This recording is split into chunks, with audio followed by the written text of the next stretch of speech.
Oi, man, I want to give my closing statements for the fight last night, man. Hell of a fight last night. Hell of a motherfucking event. First of all, I want to salute Eddie Hearn and Oscar De La Hoya for putting on a great-ass event last night, the Zone Boxing. Great event last night. I wish we had a better undercard. I want to see more fighters like Scrappy Ramirez, you know what I'm saying, showcase their skills. But let's get to the business. Let's get to the point. Let's get to why we here now. Ryan Garcia, Devin Haney. Now, I know the hood want to be mad at Devin Haney, but I'm sorry, we cannot be mad at Devin Haney. Devin Haney put on a hell of a performance last night. He showed grit, he showed heart, he showed perseverance and the willpower to never give up, no matter how many times you get knocked down. And as a boxer and as a fighter, you have to respect that. He got in the ring, he put his life on the line, all of that. Who we can be fucked up with, though, is Bill Haney. Bill, you fucked up the spiel. Bill, you came out there like Don King and you did not produce a darn thing. I understand that you are Devin Haney's father, but it might be time for Devin to pick up a new trainer so he can get extra skill set and extra alternative boxing strategies to use when we're presented with different fights, with different styles of fights. Because as we all know in boxing, styles make fights.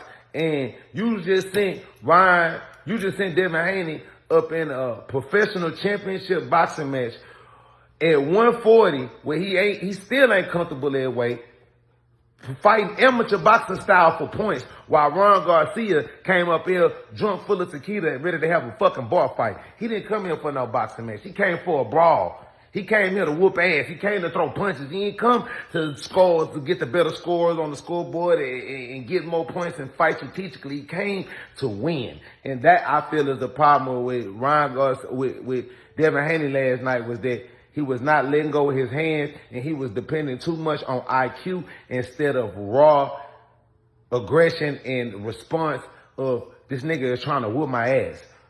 I understand skills, we understand defense, we understand timing, we understand chess.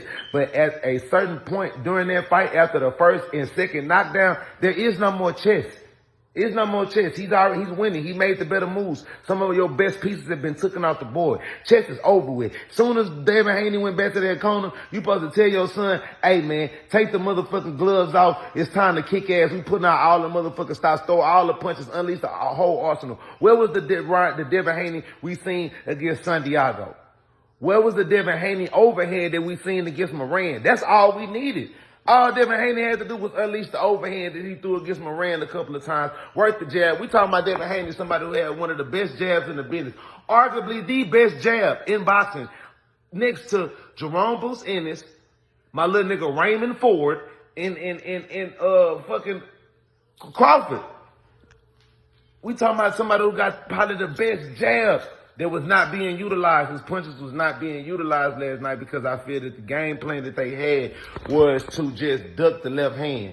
We're going to duck the left hand and we're going to outclass him with boxing skills. And that shit didn't work.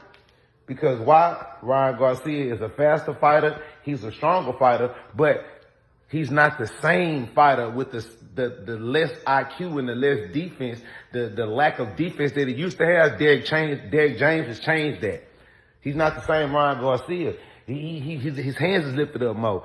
Yes, the Philly shell that he used looked ugly. It looked busted and disgusted. But guess what? It fucking worked. The Philly shell that Ryan Garcia used last night worked. It was ugly. It wasn't polished. It wasn't pretty. It wasn't masterful like Floyd Mayweather. But at the end of the day, it protected his chin. It protected his jawline. It protected his eyes. And all that Devin Haney could attack was this nigga ribs and the shoulder blade. Like, what the fuck? Where was that? In my opinion, when Ryan Garcia was doing the bullshit, Philly shell, Devin Haney was supposed to come around with the same level that he was getting hit with. But instead, he's throwing the right hand to the body. Like you finna break his rib cage or something. No. So if we're gonna be mad at anybody, we gotta be mad at Bill, man. Bill, you know what I'm saying? This is one of them times when your father being your coach, your daddy ain't never made it to the league. You know what I'm saying? And I love Bill Haney. I love everything that they do over there at DHP. I'm just saying, last night was not a boxing match. It was supposed to be a bar fight. That was a club fight.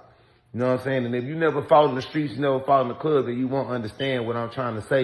You know what I'm saying? Sometimes skills can't pay the bills when you fighting against somebody who has most strength and raw talent. You know what I'm saying? But at the end of the day, great fight, great event. Devin, Haney, you did your shit. You still the champ. You still got the belt. You know what I'm saying? You can always come back and do it again. You know what I'm saying? Ryan Garcia, great fight.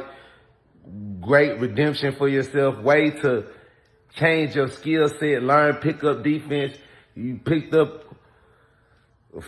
whatever you want to call it, the California shell. You know what I'm saying? And hey, great fight. You know what I'm saying? He say he finna go up to 147.